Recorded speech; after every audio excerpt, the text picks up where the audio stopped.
Let's kick things off here with what is a very, very big story in our bubble here. And certainly if you are up in the Northeast, we have a new state.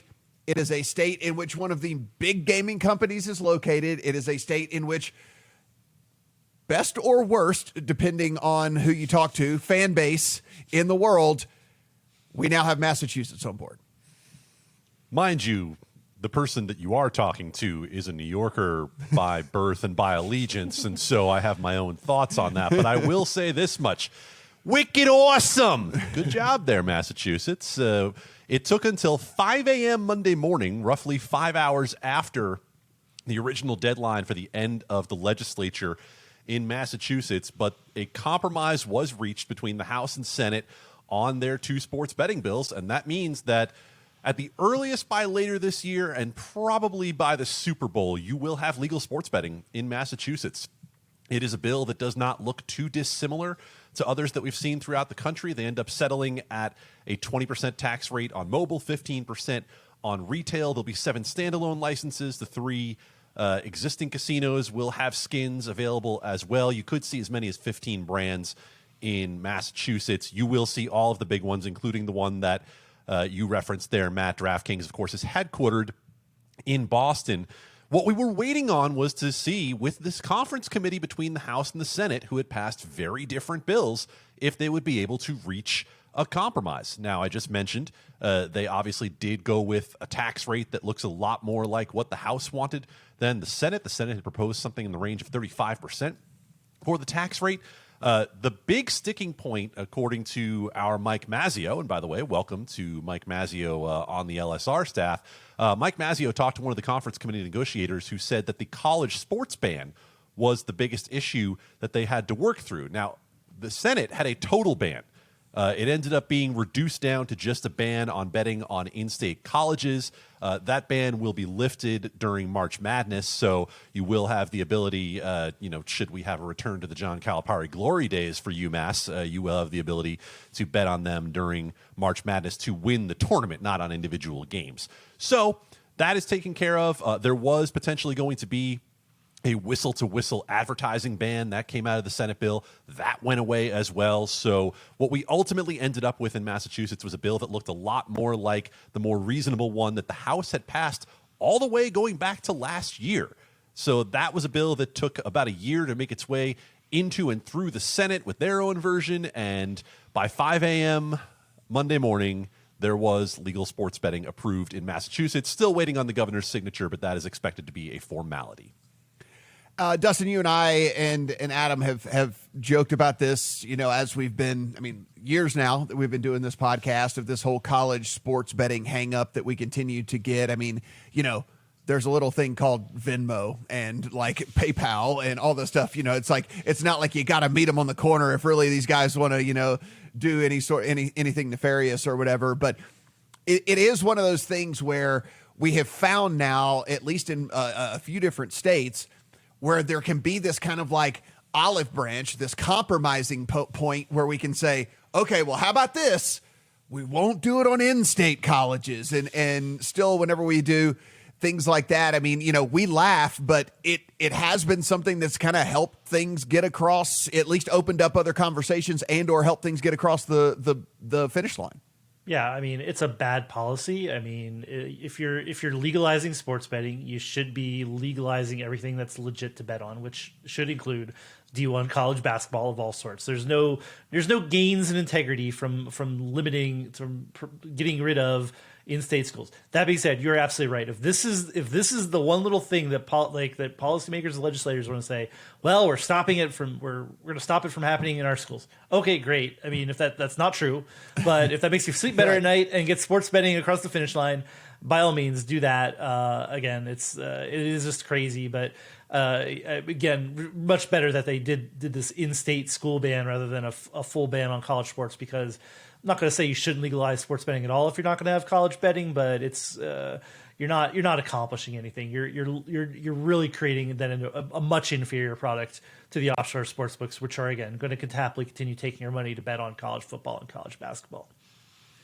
Adam, what are we looking at as far as operators that we can expect to see, or I should say that the people in Massachusetts can expect to see? Well, the most important thing to keep in mind is that when we say existing casinos get skins, we're talking about MGM and Wynn as some of the major players who already have a presence there. And the biggest thing in terms of those is Wynn, because Wynn has kind of pulled back in a lot of places in the country, but I do think they feel they have an advantage in Massachusetts having the brick and mortar there to be able to get a retail sports book potentially open before mobile begins and be able to build up a customer base that way. So that is an advantage for them. With the 7 standalone licenses, you can pretty well point to the usual suspects that you'll expect to see in Massachusetts. Of course, as we mentioned, MGM and Wynn accounted for already. So you're talking about FanDuel, DraftKings, PointsBet, Caesars. I think the one that will be interesting to watch, two really that'll be interesting to watch, Fanatics in particular is one to keep an eye on, because we know that this is right around the time that they're making their big push. We expect them to show up in New Jersey. They're obviously pushing in California as well. And then I think we're all kind of waiting to see, is this going to be one of the 365 states? 365, of course, is in the range of time when we'd heard that they were going to make a push into as many as 10 states this year. So with 7 standalone licenses, that's part of why we say don't expect it to start immediately, even though you're hearing rumblings of, air quotes, football season for the legal sports betting apps in Massachusetts. Keep in mind, you still have to go through not only a rules and regulations process, but an application process for licenses that could end up not being granted to everyone who puts in an application. And so I'm going to give the one caveat, Matt, that we always end up having to give around this time, because even an outlet as sharp as Pro Football Focus put this out earlier this week and said, legal sports betting is here in Massachusetts. No, it's not. And the offshores are excited to be able to use this confusion right now over the next few months to push their products on the people of Massachusetts even harder, because, hey, it's legal now, right? Well, no, right. Those offshores that were never legal are still not legal and aren't going to be legal. And Dustin, we're looking at about the 15th most populous state, a population kind of right there with Arizona. We know Arizona has been a really pleasant surprise in all this. We thought that it would do well. I think it has exceeded the expectations of not only us, but even the operators themselves. I've talked to a couple of different guys out there who were like, hey, look, we thought it would be big. We didn't think it would be this big. So when we talk about Massachusetts, and we do talk about, the Pats fans and the Celtics fans and the Red Sox fans and the Bruins fans and stuff like that, what do you kind of estimate from where Massachusetts will slot in the grand scheme of things? Yeah, I mean, this is the dynamic of just sports crazy fans, right? Like the entire state, Boston is huge. These are the most rabid fans, maybe outside of New York, right? I'd say in our country. So, and they're primed for this. I think this is. Yeah, I'm not going to say that's going to lead them to over-index in terms of that, but it's going to be it's significant, and it's going to be like when they launch, I think will be a big part of that.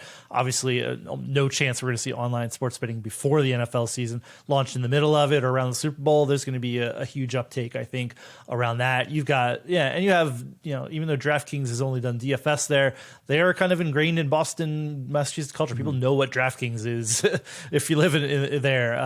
Whether that leads them to be number one with a bullet in Massachusetts, we'll see. But it'll be a big state for sure. It definitely has a chance to over-index in terms of population and what we've seen across the U.S. So, Adam, being a native New Yorker, is Boston the absolute worst, like the nut low when it comes to fans? Like, or do you acknowledge, say like, no, we're the best, but like they're a distant second? How does that work? All right, I'll tell a little story to explain my answer here. So we were just in Boston for the National Council of Legislators from Gaming States, the Nickel G's conference in July. And we had the opportunity to go to a couple of Red Sox games. And as it so happened, it was Yankees-Red Sox while we were there. So I'm a Yankees fan in Fenway Park, and I'm looking around this baseball cathedral, and I'm listening to these fans, and I'm expecting myself to think, no, you know what? I actually had a lot of respect for it. Like I found myself thinking, this is pretty cool. Like and so what I really noticed was that Dustin took the opportunity to leave Philly fans entirely out of the discussion of most rabid nut low. Really? Philly just escaped from that discussion real fast, didn't it? No, I mean we're off. We have awful Mets fans. So, Mets fans. We can all agree they're the worst. Yeah, so There you go. We'll go there. We can agree at least on that.